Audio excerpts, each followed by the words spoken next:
Looking forward to this week. Challenging for us. Obviously, road again, which we had a couple weeks ago. So um, my goal is to win both of them this time. Hopefully, we can do that. We know it'll be a challenge.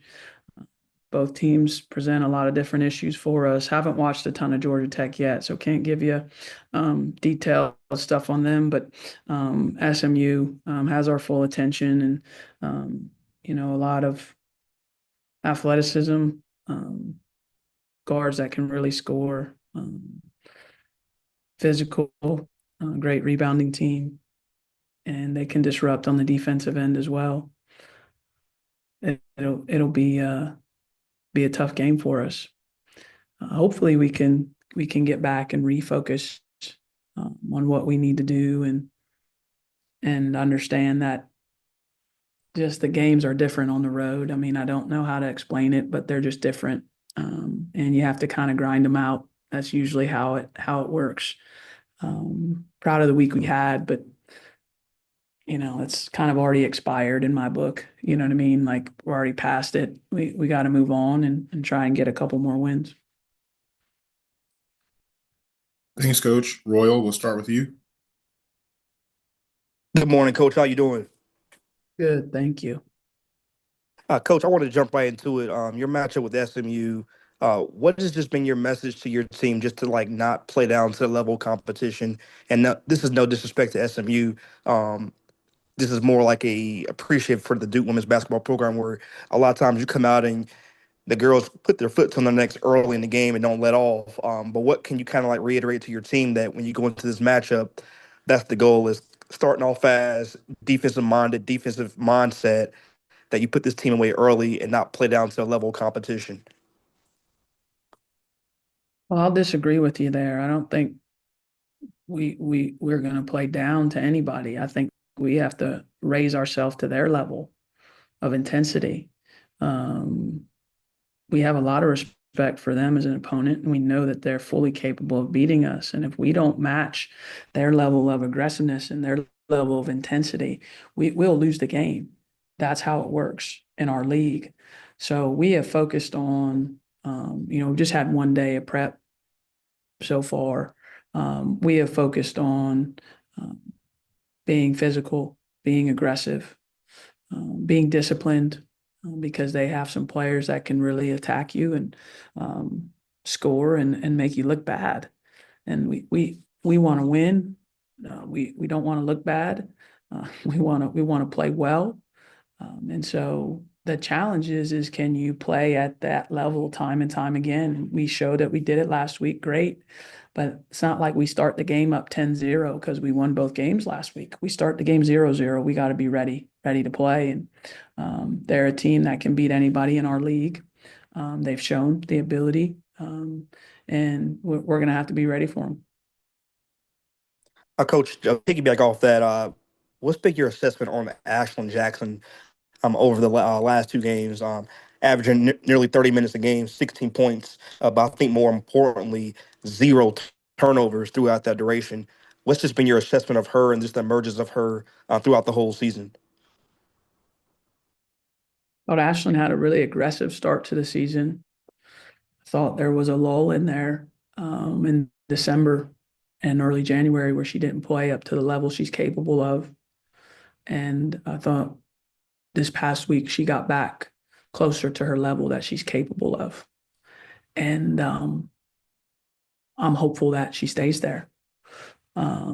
She's a really important player for us. She's one of our leaders. She communicates well. She's a two-way player. She obviously can knock down the three-point shot and does so at a very efficient clip. And we need her being confident and aggressive to be at our best. So um, that's her challenge, and I've said that to her privately, and I'm saying that I guess publicly now too, is she's got to be one of the best players on the court every game. That's her job. That's her role. And when she does that, we're a better team. We're a more confident team on both ends. And so her job, but also my job to make sure she's not settling for less than what she's capable of each game. Thanks, Coach, and good luck this week. Thank you. Jim, over to you. Oh yeah, hey Kara. We talked a little bit about T at the end of the game Sunday. I want to, if kind of circle back and see if you can elaborate a little bit. She over her last three games, she's had 17 assists, one turnover, and eight steals. It's hard to ask for anything better from your point guard. Obviously, you know a little bit about playing point guard. Could you just kind of give us a deep dive of what she's doing so well right now? Well, the first thing, she's improving defensively as the year has gone along. We need to be very good at the point guard position defensively. That was one thing that we identified as a staff coming into this year that we needed to improve upon, and so T has taken that to heart and grown on the defensive end. She's gotten better as an on-ball defender. She's gotten better as an off-ball defender. And I'm not saying that because she got steals. Steals are a small part of defense. I think just overall, her understanding of our scheme and what she's doing is improving. She's in the right places more times than not. And she's a competitor. I think that helps her on the defensive end too. She loves to compete. Offensively, she's really taken to heart that her job is to do whatever it takes to help us win. And some nights that's going to be scoring, like it was against Stanford. The way they were playing the ball screens, she had a lot of space there coming off those. And then some nights it's going to be passing. It's always going to be managing the game and commanding the team. That's always the job of a point guard through the course of the game. And so as a junior, she's growing in that understanding of where her teammates are most successful out on the court, how to deliver them the ball, and then to continue to play at a good pace. So I would say those are the areas that she's excelling in right now. Yeah, thanks. Martin, go ahead. Coach, obviously you guys had a pretty tough non-conference schedule earlier in the season, and especially, a lot of road games. How does that help prepare you for, weeks like this where you've got two really good conference opponents on the road, in tougher environments? I don't know that that anything's going to surprise us on the road, I should say, this year. Not that we won't struggle with anybody or we'll win every road game, but we've kind of been in every type of environment that you can be in. And we've played against a lot of different teams on the road. Just going back to all those games, as you're saying, the road games are flashing through, from Liberty to Maryland to South Dakota State, to South Carolina to USF, and then getting into conference play as well. We've been to Boston College and to Carolina and to Virginia. So we understand that what it takes to win on the road. And you still got to go out there and do it. Even if you understand what it takes, you still have to go out there and play well enough to win and execute. But for me, with a young team, I wanted to expose them in non-conference to it so that they had a feel for what it would be like. It's very important as a competitor that you know yourself in the pressure situations and in the tough moments. Like, it's one thing to say, like, oh yeah, it's a tough moment, but like, you need to know what your tendencies are when it gets tough. Are you someone that loses confidence? Are you someone that rushes? Are you someone that forgets stuff? Like, who are you when it's hard and when it's tough? And then once you know that, you can now work to grow and fix it. The problem is we spend most of our lives avoiding all of those moments. So we never figure out who we are in those moments because we set up our entire life to avoid getting rushed or losing our confidence. Like we spend our entire life avoiding being in those moments. And then when we get in them, we're shocked that we're not good in them. It's like, why are you shocked? You were never in them before. You haven't practiced. You don't have the reps. You haven't figured out who you are, right? When the rubber meets the road, you got to figure that out. You figure that out and you see like, okay, when it's on the road and the other team goes on a run, I like get sped up. That might be one player's like coping mechanism, right? Like I like to get sped up. Okay, well, that's valuable that we know that now.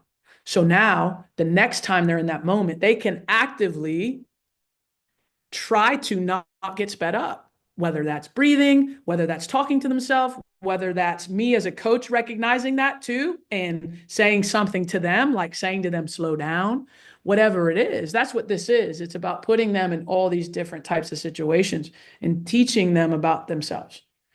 So since humans won't do that to themselves, then I'm the fairy godmother. I kind of do that to them, right? I do that to them, and then they can see. And then we talk about it, meaning like we watch the film and we have these conversations where we talk about like, what were you feeling here? Like why did this happen? Why did you play so poorly here? Why did you do? And it's not to make them feel bad. It's to gather data for them to know, like self-regulate and understand who they are in those moments and then fix it. So if you never played the road games, then how do you know how they're going to react in the road games? And then you get in the ACC and now it's the first big environment and now everything hits the fan and you're like, I don't know what happened.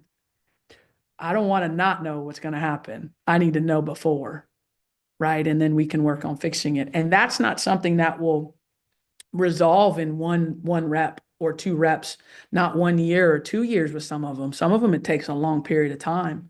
But I don't know of another way. If there was another way, I guess I'd do it. The only way I know is to put them in all these environments and they're forced to sink or swim.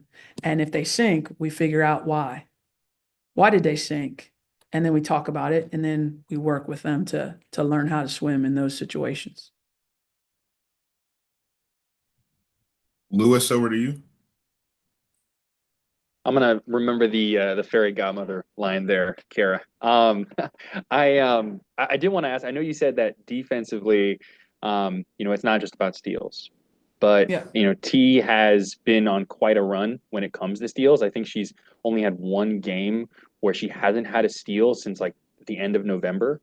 And especially recently, feels like in the past few games, you see a lot of moments where a defender or someone on the other team goes up and she's slapping the ball out, just timing it really well. What has she done over her time here at Duke that has made her excel at that part defensively, being able to just take balls away from people? Well, she came in with a knack to do that. We noticed it last year, pretty early on, that she could time that strip, get those strips. Okay.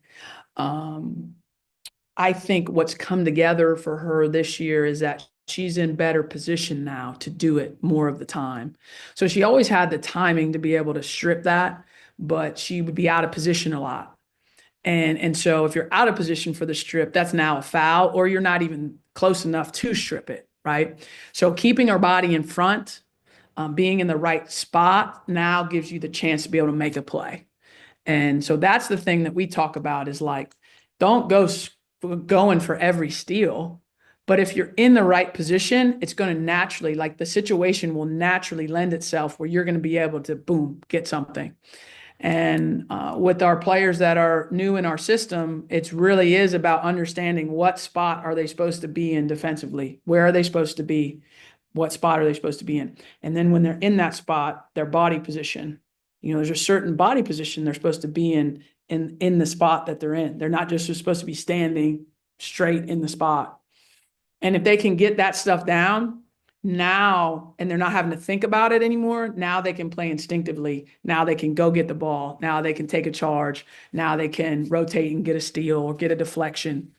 And so she is, in a year and a half now into our program, she's starting to be able to play more instinctively defensively because knows where she's supposed to be. Thank you. Shelby, go ahead.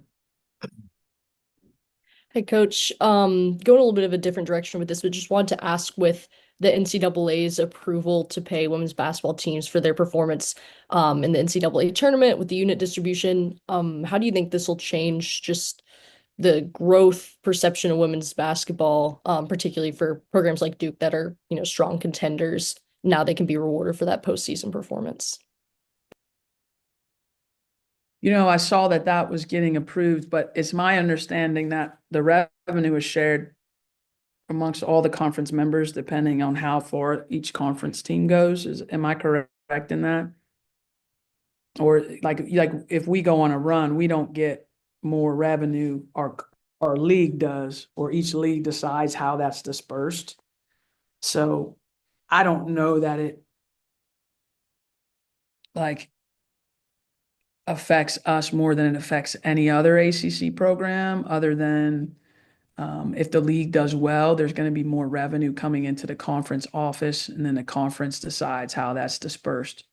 So to me, just the fact that there's more revenue coming in for women's basketball, that we continue to grow that revenue pot that the sport is producing is valuable, because in any environment, but particularly in this environment, if your sport proves itself to be a moneymaker in this environment, all of the constituents of that sport get rewarded, right?